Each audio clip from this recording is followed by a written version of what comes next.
Greetings, sisters and brothers. Welcome to Pr Ntr Kmt, which means House of Divinity of Ancient Egypt. I am Brother Harkhuf, Duamutef, and today is the day just before New Year's. Tomorrow's New Year's, and I wanted to get this video out for the start of New Year's because tomorrow we're starting a whole new thing here at Pr Ntr Kmt. I'm going to, throughout this video, I'm going to read a little bit because usually when I do my videos, I do it off the top of my head and then I look at it and then I find out I've left out something. So, you know, I'm going to read a little bit. So like I said, you know, welcome. And we are at the start of a new year. And at least it's the new year for, you know, for the people here in the West, in the Gregorian calendar. Our new year, the Egyptian or ancient Khemitic New Year starts in the springtime. So this is arbitrary, but since everybody's mind is in New Year now, that's when we start. And so this video, like I said, I just wanted to document the new programs that we are initiating here at Pr Ntr Kmt. And the program, the overall program, is called the Afro Community Training Incentives Now Programs, or A.C.T Now Pros.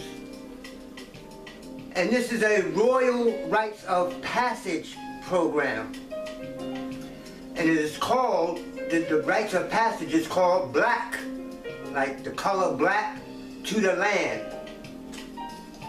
And it's a 5-step program that will teach seniors, adults, and youth how to get out of these cities and return back home to the Mother Earth.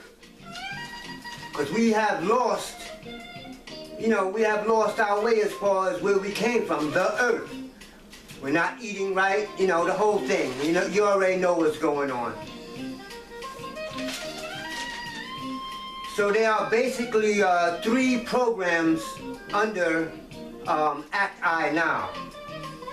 But first let me explain the Fro, you know, like it says, Afro Community Training. So Afro is at the beginning of the names of each of the different parts of the incentive programs. And you know, I see now that people are starting to wear the Fro again and starting to take pride in themselves again. But when I was coming up, the Fro meant a lot more than just a hairstyle. You know, you know, we call it Fro for short. It's Afro, we call it Fro for short. And the Fro was more, like I said, more than just that. The Fro is and was our crown. You know, it's our crown. And even if you don't have hair, when you were a baby, you remember, or if you've seen a baby, at the top of the head, at the crown, where the crown chakra is at, there was a soft spot. So the Fro itself, the hair, and the crown is basically the same thing. It is the connection to the universal life force, is where life force enters and exits the body. So like I said, our Fro is our crown. It is our antennas. You understand? To, you know, when the sun comes and hits you, the first thing it touches is the hair on your body and your hair on your head. And the sunlight is electromagnetic energy. So your hair, your fro, is like an antenna which attracts and absorbs the electromagnetic energy, life force from the sun. Everything is alive because of the sun. If the sun goes out, everything dies. If you stop believing in your God, you're still gonna live. If the sun goes out, you're gonna die. So that's all I'm gonna say about that. It is the light and it is the life force, or like they call it in Star Wars, the force. Electromagnetic energy. Once it enters your body, it becomes bio-electromagnetic energy. We call it being, bio-electromagnetic energy. So the fro amplifies this electromagnetic energy because your hair, our hair, makes a curl, makes a spiral. And if you take a copper wire and, energy goes through copper, right? Electricity goes through copper. But if you take this and spiral it, it'll amplify the energy. It speeds it up and it amplifies it. You understand? So, like in the old days and even now, they, you know who they are, like they raise my rent, they messing with us. They know what the fro is, so this is why they want us to cut our hair. That's why you see all the sports stars, some of them trying to wear, their hair and stuff, but for the most part, they want us to cut our hair. And when I was a child, they called that haircut a Caesar. Caesar, you know who Caesar was? Conquer Caesar. So they chopped off our hair. You understand? And this is, the enemy knows this. The enemy knows what our fro is. So the fro represents us, so-called Afro-Americans. We say Afro Amir Ra Khan. And I explain all that, on our publication that you can get off our website. But we said, when we were coming up, we said Afro-Americans, not African-Americans, because our fro, made us a unique people. It made us like a unique tribe of Africans, because not all Africans can grow hair like this. You see, Africans from different parts of Africa, their hair don't grow. They don't grow facial hair and stuff like that. So that kind of made us kind of a unique people, you understand? You had your fruit like the Fuzzy Wuzzies in the Sudan and people like that had hair. But for the most part, a lot of Africans don't have big afros and stuff. And your hair, our hair, the fro, stands up. You understand? It stands up on its own, you understand? It doesn't lie down. It doesn't lie, L-I-E. It doesn't lie down. We call that flank. Caucasian hair we call flank. Flank means dead. You understand? It doesn't stand up and absorb the electricity out of the air. You understand? And the only time your hair lies down is when you put lye on it, or put lies in your head that, now you got good hair. Good hair because it looks straight. No, baby, this is good hair. And mine is getting thin now because I'm getting older, but I see these kids now with that really good, tight hair, that strong hair. Samson, that's what makes you powerful, you understand? What's the story of Samson? Samson is the same story as Jesus, born of a virgin because she was barren and da-da-da-da-da. But how did he lose his strength? Delilah cut his hair. What's that story about? Shem's son, Samson, lost his power because his hair was cut off and had to pray to God to get his power back to tear down the temple, but that's another story. So the fro, the afro, the fro is our natural nature. For nature we say netter in the ancient Khmetic language. Netter meant nature. You understand? It is our nature. It is natural. We called it the natural. We call it the Fro and we call it the natural at the same time back in the day. It is our God, goddess self. You understand? It represents the God or goddess in you, in me. You understand? When people see this, they're like, oh. You know, understand? You take these Western clothes off and you put on your hair, and people will start respecting you. You act like you know what you're talking about, people will start respecting you. They still shoot us down in the streets and all that stuff, but that's a whole nother story. So our Fro is our national symbol. You understand? We are a nation within a nation, even though we haven't built our nation yet. But I think with all the stuff that's happening to us right now with the police and these racial groups, these white groups that's coming out, I think we're gonna start, I know we're gonna start getting together. It might take a lot more of them coming down. When the shit really hits the fan, I think we're gonna come together and we're gonna forget about all our little petty differences, because everybody hates us. It tells you that in your little Bible. You shall be hated by all nations. You shall be persecuted and you shall be brought up and killed. It tells you that in your little Bible. So what's the surprise that this is happening to us? You understand?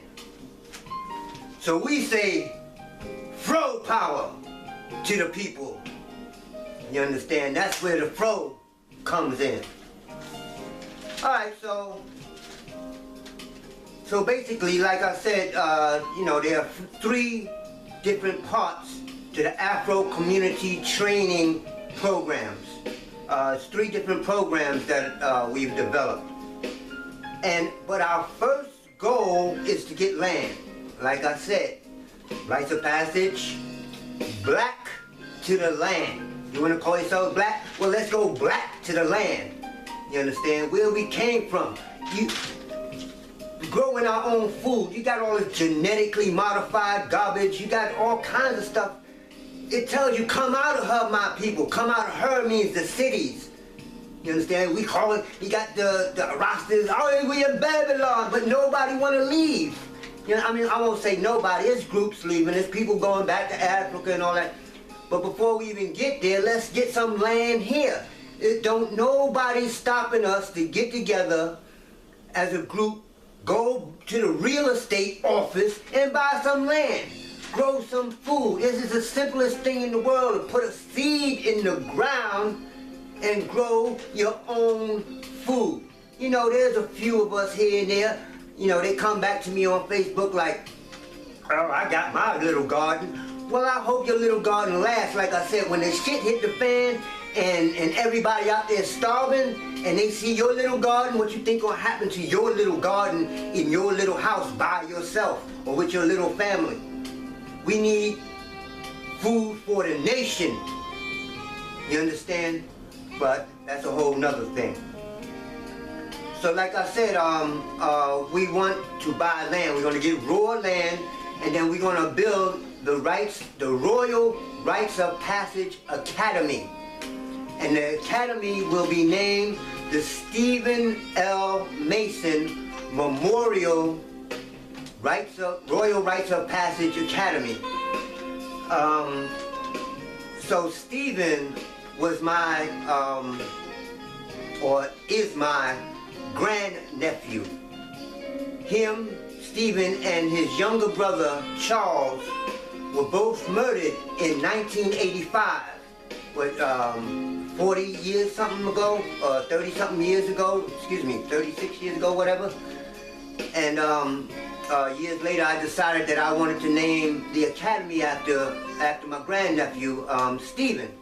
So that's where the name comes from. And another part will be named after his little brother, which was 5. Stephen was 8, and Charles, his younger brother, was 5 when they were stabbed to death. Whole nother story.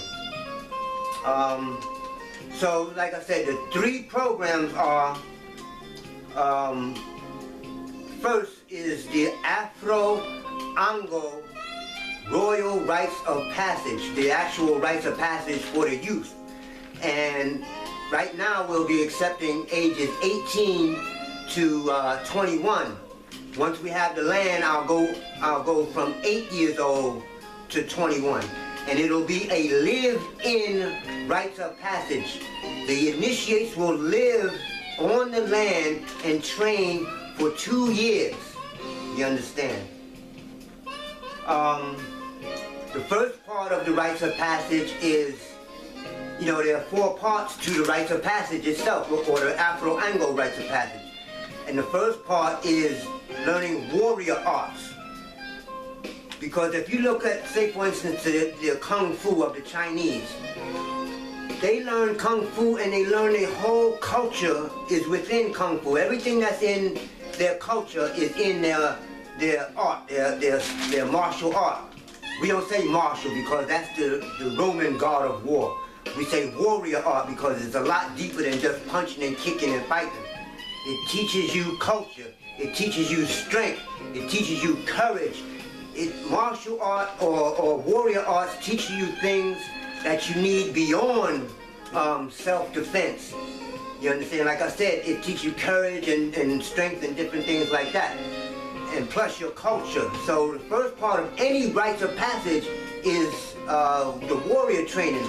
For the girls, they might not be into the warrior part, but they learn dance.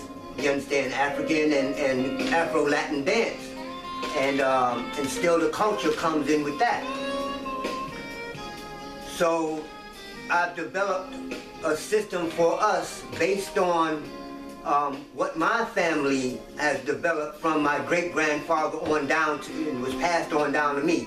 My grandmother taught it to me, and I've combined it with some other things, and it's the first Afro-American, or the first complete Afro-American warrior art. You understand? So again, you can go on the website and get the publication that we're putting out, free publication, the first one, and you can read about it.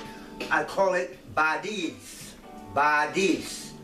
and again Badis, Ango, rocking. All right. So again, I explain all that in the first issue of our publication, so you can get that and read about it. The second part is the Afro-Amir or Amiras. Amir in Arabic means, we say royal, it means prince or princess. Amir is prince, or Amira is princess, the female. But we say royalty. We just cover the whole thing and say royalty.